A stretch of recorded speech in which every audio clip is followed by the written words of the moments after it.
मित्रांनो, मागील लेक्चरमध्ये आपण फोटोशॉप संदर्भात थोडी माहिती घेतली। तर आजच्या ह्या लेक्चरमध्ये आपण ॲक्च्युअल शिकायला सुरुवात करणार आहोत। मित्रांनो, आपला हा डिप्लोमा कोर्स अगदी बेसिक पासून ॲडव्हान्स लेवलचा असणार आहे। म्हणजेच तुम्हाला अगदी सॉफ्टवेअर कसं इन्स्टॉल करायचं इथपासून तर ते तुम्ही स्वतः आत्मविश्वास आणि ग्राफिक डिझाईनची कामे घेऊ शकता ह्या लेवलपर्यंत शिकवण्याचा माझा मानस आहे। मात्र यासाठी दोन गोष्टी खूप महत्त्वाच्या आहेत। पहिली गोष्ट म्हणजे संयम आणि दुसरी गोष्ट म्हणजे सराव। ह्या दोन गोष्टी असतील तर तुम्हाला फोटोशॉपमध्ये मास्टर बनवण्यापासून कुणीही रोखू शकत नाही। चला तर मग मित्रांनो, आता सुरुवात करूया आपल्या फोटोशॉपला। नमस्कार मित्रांनो, आता आपण सुरू करत आहोत फोटोशॉप 2015। हे सॉफ्टवेअर ओपन केल्यानंतर तुम्हाला समोर अशा प्रकारची स्क्रीन दिसेल।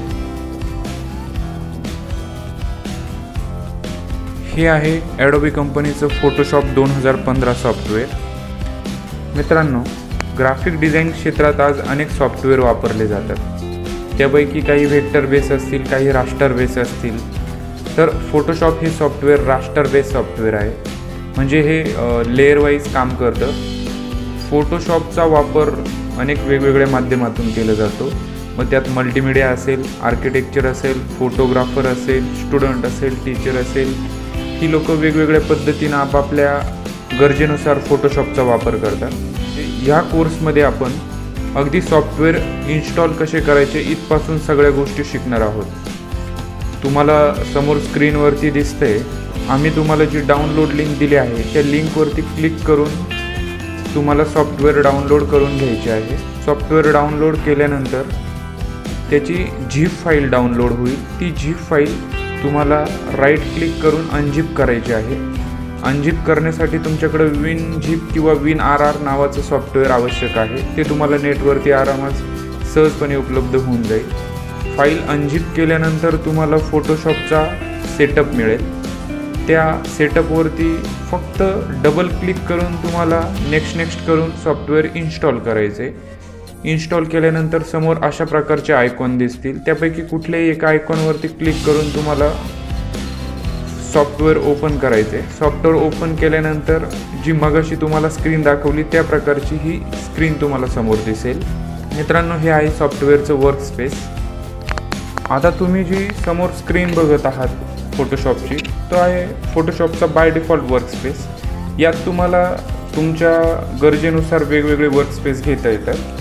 तुम्ही जर मेनू बारमधील विंडोज ह्या ऑप्शनमध्ये गेलात तर तुम्हाला दिसेल की वर्कस्पेस नावाची एक विंडो आहे। त्यावरती क्लिक केल्यानंतर तुम्हाला वेगवेगळे वर्कस्पेस दिसतील। इथे प्रत्येकजण आपापल्या गरजेनुसार हा वर्कस्पेस सेट करू शकतो। त्या वर्कस्पेसवरती क्लिक केल्यानंतर फोटोशॉपचे जे काही टूल्स आहेत किंवा जे काही मेन्यूज आहेत, जे काही ऑप्शन्स आहेत, त्यात जसं आपण वर्कस्पेस सेट करू त्याप्रमाणे चेंजेस होत आहेत। आपण प्रामुख्याने फोटोग्राफी हा वर्कस्पेस वापरतो। त्यानंतर तुम्ही खाली अजून काही ऑप्शन्स आहेत। न्यू वर्कस्पेस तयार करू शकता, कस्टम वर्कस्पेस तुम्हाला पाहिजे तसा तयार करू शकता, त्यानंतर तो डिलीट करू शकता। हे काही ऑप्शन्स त्यात आहे। तर आपण फोटोग्राफी हा वर्कस्पेस कंटिन्यू करतोय। त्यानंतर आपण वळूया टूलबारकडे। आत्ता जो काही मी हा मूव्ह करतोय तो आहे फोटोशॉपचा टूलबार। हा टूलबार शिकल्यानंतर असं समजा की तुम्हाला किमान 25% फोटोशॉप आलं। ह्या टूलचा वापर करून आपण वेगवेगळे ऑपरेशन्स करू शकतो, म्हणजे इमेज कट करणे, कलर करणे, त्यानंतर इरेज करणे, टायपोग्राफी करणे, एखादं स्किन असेल ती व्यवस्थित डेव्हलप करणे, असे वेगवेगळ्या प्रकारची कामं आपण करू शकतो। त्यानंतर समोर जो दिसतोय तुम्हाला, जिथे कर्सर दिसतोय, कर्सर फिरताना, तो आहे लेअर। फोटोशॉप हे लेअर बेस सॉफ्टवेअर आहे। आता इथे लेअर डिसेबल आहे कारण आपण कुठलीही फाईल घेतलेली नाही आहे। फाईल घेतल्यानंतर लेअर दिसायला सुरुवात होईल। आता या टूलबारवरील काही टूलवरती मी क्लिक करतोय तर तुम्हाला दिसेल की त्याचे सब टूल्स त्या मेनूबारच्या खाली डिस्प्ले होत आहेत। म्हणजे त्या टूलवरती राईट क्लिक करून जरी तुम्ही काही टूल्स त्यात आहेत सब टूल्स। आपला टूलबार हा ऑप्शन शिकून झाल्यानंतर आपण मेनूबार शिकणार आहोत। मेनूबार हा आपण नंतर शिकणार आहोत। मेनूबारमध्ये खूप सारे महत्त्वाचे मेन्यूज आहेत ज्याचा वापर करून आपण अगदी प्रो लेवलचं काम करू शकतो। फाईल मेनूमधील न्यूवरती क्लिक केल्यानंतर तुम्ही इथे नवीन फोटोशॉपमध्ये नवीन फाईल्स घेऊ शकता. जिथे नाव आहे नेम, तिथे तुम्ही फाईलचं नाव टाकू शकता. त्यानंतर खाली प्रीसेट आहे. प्रीसेट म्हणजे रेडीमेड प्रीसेट. फोटोशॉपमध्ये वेगवेगळे प्रकारचे प्रीसेट असतात. तुम्ही जर आता व्यवस्थित लक्ष दिलं, निरीक्षण केलं, तर तुम्हाला दिसेल की जो प्रीसेट आपण घेतोय त्याप्रमाणे खाली पॅरामीटर्स किंवा त्याचे हाईट विड्थ चेंज होते. ती तुम्ही कस्टमही चेंज करू शकता डायरेक्ट टाईप करून, किंवा ते विड्थ आणि हाईटवरती क्लिक करून तुम्ही लेफ्ट राईट मूव्ह करूनही त्याचे पॅरामीटर्स तुम्ही चेंज करू शकता. त्यानंतर ड्रॉपडाऊन मेनूमधील समोर तुम्हाला दिसेल की वेगवेगळे पॅरामीटर्स आहेत. पिक्सल आहेत, इंचेस आहे, सेंटीमीटर्स आहे, खाली अजून आहेत मिलीमीटर्स वगैरे. तर यापैकी आपण मॅक्झिममली वापरले जातात पिक्सल, इंचेस, सेंटीमीटर. जो ज्या प्रकारे काम करतो त्या प्रकारे हे पॅरामीटर्स वापरले जातात. या पॅरामीटर्सचा वापर करून तुम्ही वेगवेगळे फाईल कस्टमाइज करू शकता. त्यानंतर आहे रिझोल्युशन. पिक्सल पर इंच म्हणजेच 1 बाय 1 इंचाच्या स्क्वेअरमध्ये जेवढे काही पिक्सल असतील त्या पिक्सलची साईज म्हणजे रिझोल्युशन. ते रिझोल्युशन तुम्हाला आणखी डीपमध्ये मी नंतर सांगेल. त्यानंतर आहे कलर मोड. इथे 5 प्रकारचे कलर मोड आहेत. त्यापैकी आपण सध्या 2 कलर मोड शिकणार आहोत. ज्या गोष्टी राहिलेल्या आहेत त्याच्यासाठी आपण एक स्पेशल वेगळं लेक्चर घेणार आहोत. सध्या आपल्याला फक्त ज्या महत्त्वाच्या गोष्टी आहेत त्याच आपण घेतोय. त्यानंतर या बाकी राहिलेल्या गोष्टी परत एकदा रिपीट केले जाते. कलर मोडमध्ये तुम्हाला फक्त RGB मोड ठेवायचा आहे. त्यानंतर 8 बीट ठेवायचं आहे. हे जे बीट्स आहे त्यातनं तुम्हाला 8 बीट हा बाय डिफॉल्ट ठेवायचा आहे. खाली बॅकग्राऊंड कंटेंट आहे ते तुम्हाला बाय डिफॉल्ट व्हाईट ठेवायचं आहे. तुम्ही ते वेगवेगळ्या प्रकारे चेंजेस करू शकता. तुम्ही ट्रान्सपरंट वगैरे ठेवू शकता, पण तुम्हाला बाय डिफॉल्ट व्हाईट ठेवायचं आहे. त्यानंतर ॲडव्हान्सचे जे काही ऑप्शन्स आहेत, कलर प्रोफाईल वगैरे, कलर प्रोफाईल असेल, पिक्सल ॲस्पेक्ट रेशो असेल, हे आपल्याला याच्यासाठी आपण एक वेगळं लेक्चर घेऊ. आता सध्या आपण हे सगळं सांगून तुमचं कन्फ्युजन करण्याचा माझा कुठलाही हेतू नाही आहे. त्यामुळं आपण फक्त सध्या ज्या बेसिक आणि महत्त्वाच्या गोष्टी आहेत त्या शिकतोय. इकडे ओकेचे जे बटन दिसते त्याच्यावरती क्लिक केल्यानंतर ह्या खालील पॅरामीटरची फाईल तुमच्यासमोर ओपन होईल. कॅन्सल केल्यानंतर कॅन्सल होईल. सेव्ह प्रीसेट केल्यानंतर त्या प्रीसेटची फाईल सेव्ह होईल. जी आता आपण प्रीसेट बघितली होती त्यात हा प्रीसेट एक नवीन प्रीसेट तयार होईल. त्याला तुम्ही इथं कस्टम नाव देऊ शकता. आता तुम्ही जर चेक केलं प्रीसेटमध्ये तर माय न्यू प्रीसेट नावाने मी तो प्रीसेट तयार केला आहे. तिथं तुम्ही तुमच्या जे गरजेचे डॉक्युमेंटेशन असते त्या डॉक्युमेंटेशनने तुम्ही एक नवीन प्रीसेट तयार करू शकता. आता मी ओकेवरती क्लिक करून तो प्रीसेट ऑन केला आहे. ही आहे फोटोशॉपची तुमची नवीन फाईल. आता इकडे जिकडे मी कर्सर दाखवलं आहे तिथे तुमचे लेयर्स तयार झाले. पहिली एक लेयर तयार झाली. ते लेयरला बाय डिफॉल्ट लॉक असतं. तो लॉक तुम्हाला 1 क्लिकने त्याच्यावरती क्लिक करून काढून टाकायचे, जेणेकरून सगळे टूल्स त्यावरती व्यवस्थित काम करतील. खाली लेअरच्या डिपार्टमेंटला खाली तुम्हाला काही ऑप्शन्स दिसतील. त्यापैकी आपल्याला सुरुवातीला 2 ऑप्शन्स शिकायचे. क्रिएट न्यू लेअर म्हणून ऑप्शन्स आहे, तर तुम्ही तिथे नवीन लेअर करू शकता. आणि त्याच्या शेजारी डिलीट लेअर म्हणून ऑप्शन आहे, तुम्ही लेअर डिलीट करू शकता. हे 2 ऑप्शन्स आपल्याला फक्त आता सुरुवातीला घ्यायचे लेअरमध्ये. कुठलेही खूप जास्त टूल्स मी आज घेत नाही आहे, जेणेकरून तुमचं कन्फ्युजन होणार नाही. ह्या ज्या लेयर्स आहे ह्या प्रचंड महत्त्वाच्या आहेत फोटोशॉपमध्ये. फोटोशॉपचं सर्व काम हे लेअर वाईज चालतं. त्या तुम्ही हाईड करू शकता, वर खाली करू शकता, आणि अशाच प्रकारे फोटोशॉपमध्ये तुम्ही मॅनिप्युलेशन करू शकता. तर इकडे टूल बारमधील आपण आज 2 टूल घेतोय.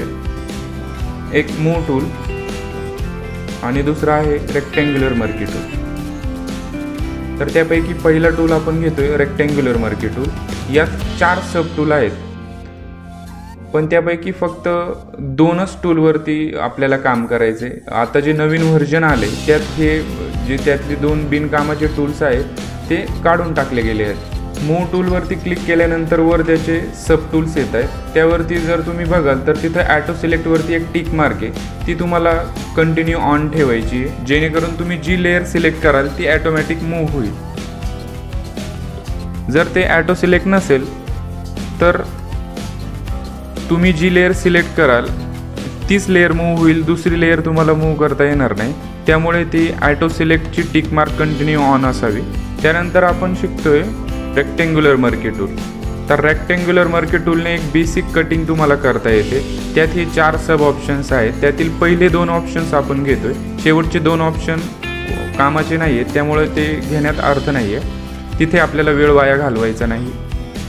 रेक्टेंग्युलर मर्की टूल आणि इलिप्टिकल मर्की टूल हे 2 टूल आपण त्यातील महत्त्वाचे आहेत ते घेतोय.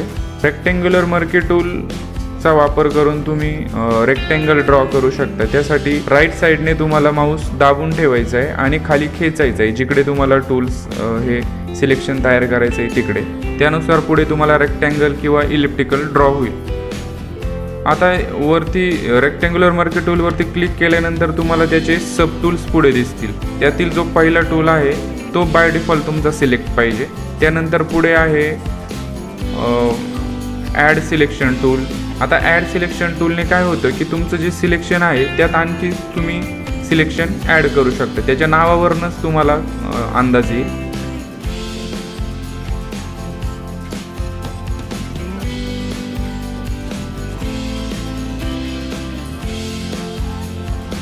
त्यानंतर सबट्रॅक्ट टूल आहे. त्यातून तुम्ही जो काय आहे दोन्हींचं जे सिलेक्शन आहे त्यातला कॉमन पार्ट सबट्रॅक्ट होतो.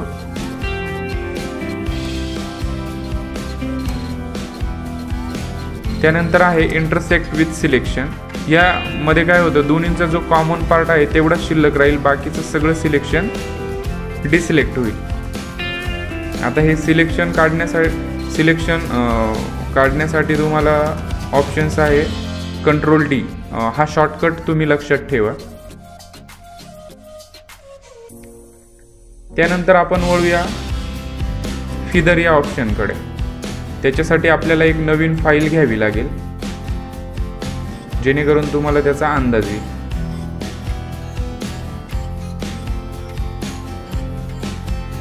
कंट्रोल O किंवा फाईल मेन्यूमध्ये जाऊन open as a smart app object याच्या माध्यमातून आपण नवीन आपल्या कम्प्युटरवरती ऑलरेडी सेव्ह असलेली फाईल ओपन करू शकतो. त्यानंतर खाली एक ऑप्शन आहे ओपन रिसेंट. हा ऑप्शन महत्त्वाचा आहे, लक्षात ठेवा. ज्या काही लेटेस्ट फाईलवरती तुम्ही काम कराल त्या फाईलची नावं इकडे असतात ओपन रिसेंटमध्ये.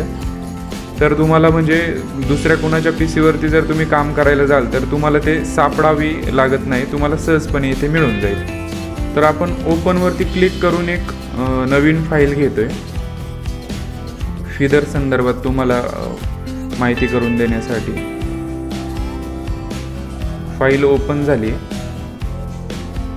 ही आहे माझ्या कॉम्प्युटरवरती सेव्ह असलेली फाईल मी ओपन केली. तर आता आपण काय करूया, इलिप्टिकल मर्की टूलने मी सिलेक्शन घेतोय आणि 0 फिदर ठेवतोय.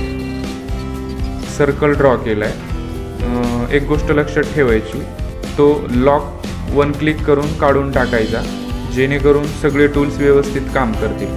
आता तुम्हाला काय करायचं आहे, मूव्ह टूलवरती क्लिक करून तो सिलेक्शन केलेला सर्कल नवीन फाईलवरती मूव्ह करायचा आहे. त्यासाठी माऊसने उजव्या बाजूला पकडून ठेवायचे आणि जेव्हा तुम्ही दुसऱ्या फाईलवरती ड्रॉप कराल तेव्हा ते सोडायचं आहे. जे काही आपण सिलेक्शन केले त्याची फिदर 0 होती, तर त्याच्या एजेस एकदम करकरीत आणि शार्प आहे. आता आपण काय करतोय, इलिप्टिकल मर्की टूलचा वापर करून एक वेगळ्या फिदरची इमेज आपण घेतोय.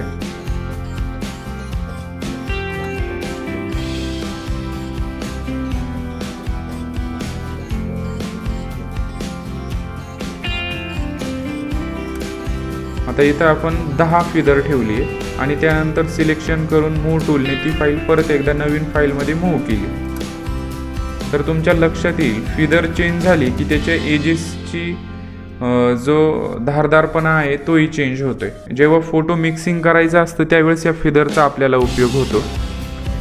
अरे फिदर कमी जास्त ठेवावी लागते वेगवेगळ्या ऑब्जेक्टसाठी. फिदर हा महत्त्वाचा पार्ट आहे फोटोशॉपमध्ये, लक्षात राहू द्या. आता आपण परत एकदा इलेक्ट्रिकल मर्की टूलने त्याहीपेक्षा जास्त फिदर असलेली एक कटिंग घेऊया. आपण 90 फिदर घेतोय आणि सिलेक्शन इलेक्ट्रिकल मर्की टूलने सिलेक्शन करून मूव्ह टूलने मूव्ह करतोय. मूव्ह करताना लक्षात ठेवायचं आहे आपल्याला मूव्ह टूलच वापरायचं आहे. जर तुम्ही डायरेक्ट सिलेक्शन टूलवरती असताना मूव्ह केलं तर फक्त तुमचं सिलेक्शन मूव्ह होईल. तुम्हाला आता फिदरमधला डिफरन्स कळाला असेल. मर्की टूलने सिलेक्शन घेऊन आपण हे वेगवेगळ्या फिदर्स देऊन कटिंग्स तयार केल्या, तुम्हाला दिसत असेल. आज तुम्हाला याची प्रॅक्टिस करायची आहे. त्यानंतर ज्या आपण वेगवेगळ्या कटिंग्स केल्यात त्याच्या लेयर्स इकडे तयार झाल्यात उजव्या कोपऱ्याला लेयर्समध्ये. सिलेक्शन काढून टाकण्यासाठी मी कंट्रोल D प्रेस केलं आहे. त्यानंतर आता तुम्हाला दिसेल की मी एक एक फाईल म्हणण्यापेक्षा एक एक ऑब्जेक्ट मूव्ह करतो आहे. त्याची एक वेगवेगळी लेयर तयार झाली. आता मी ते मला पाहिजे तसं अरेंज करू शकतो, खालीवर टाकू शकतो. हे फ्रीडम तुम्हाला केव्हा मिळतं, जेव्हा तुम्ही वेगवेगळ्या लेयर्स हे करता तेव्हा. आणि ह्या मूव्ह करताना लक्षात ठेवा तुम्हाला ॲटो सिलेक्ट ऑप्शन तुमचा त्याची टिक मार्क ऑन पाहिजे. जर तुम्ही ऑफ केली तर तुम्ही जी लेअर सिलेक्ट आहे तीच मूव्ह होईल. तुम्ही दुसऱ्या लेअरवरती क्लिक करून जरी मूव्ह करायचा प्रयत्न केला तरी तीच मूव्ह होईल. मात्र ज्यावेळेस ती टिक ऑन असेल त्यावेळेस ज्या लेअरवरती तुम्ही सिलेक्ट कराल ती ॲटो सिलेक्ट होईल. आता तुम्ही इथं लेअरवरती तुम्हाला पाहिजे तशी अरेंजमेंट करू शकता. त्याचे लेयर्स खालीवर घेऊ शकता. तुम्हाला पाहिजे ती लेयर्स खाली, पाहिजे ती लेयर्स वरती घेऊ शकता. हा लेअरचा फायदा आहे. यानंतर आपलं शेवटचा पार्ट राहिला, तुमची जी फाईल आहे ती सेव्ह करायची. इथं ऑप्शन आहे सेव्ह ॲज अ वेब. त्यातला एकच पहिला ऑप्शन आपण शिकतोय, तो म्हणजे सेव्ह. बाकीचे सगळे ऑप्शन्स आपण नंतर शिकणारच आहोत एक एक करून. आज फक्त तुम्हाला जे काही महत्त्वाचं आहे तेवढंच मी सांगतोय, जेणेकरून तुमचं कन्फ्युजन होणार नाही. सेव्हवरती क्लिक केल्यानंतर तुम्हाला फाईलचं नाव टाकता येईल. त्यानंतर सेव्ह ॲज अ टाईप आहे, तिथं वेगवेगळे फॉर्मॅट आहे फोटोशॉपचे. सध्या आपण फक्त PSD फॉर्मॅटमध्ये सेव्ह करतो आहे. हा फॉर्मॅट फक्त फोटोशॉप सॉफ्टवेअरमध्येच तुम्हाला दिसेल. फाईल सेव्ह करतो आहे, ओके म्हणतो आहे. त्यानंतर फाईल सेव्ह होईल. ओके, आज आपण ह्या गोष्टी शिकलो. तर नवीन फाईल क्रिएट करायची, तिचे पॅरामीटर सेट करायचे, फाईल ओपन करायची. ज्या काही आपल्या PC वरती ऑलरेडी फाईल्स आहेत त्या ओपन करायच्या.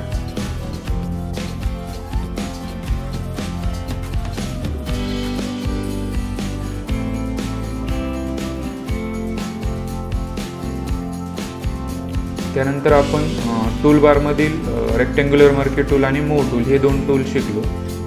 मूव्ह टूल वापरत असताना ॲटो सिलेक्ट हा ऑप्शन टिक मार्क करून ठेवायचा आहे, हे लक्षात ठेवा. त्यानंतर मर्की टूलमध्ये आपण रेक्टँग्युलर मर्की टूल आणि इलेक्ट्रिकल मर्की टूल हे दोन टूल शिकतोय. खालचे टूल्स फारसे महत्त्वाचे नाहीत त्यामुळे आपण त्याला अवॉइड केले.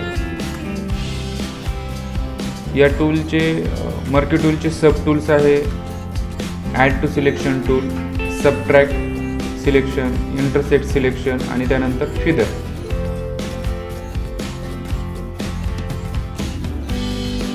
आता एक गोष्ट ध्यानात घ्यायची, जेव्हा तुम्ही सिलेक्शन करता तेव्हा फक्त सिलेक्शन पकडून जर तुम्ही मूव्ह केलं तर ते फक्त सिलेक्शनच मूव्ह होईल. तुम्हाला ती फाईलचा तुकडा जर मूव्ह करायचा असेल तर त्यासाठी तुम्हाला मूव्ह टूलवरती क्लिक करावे लागेल.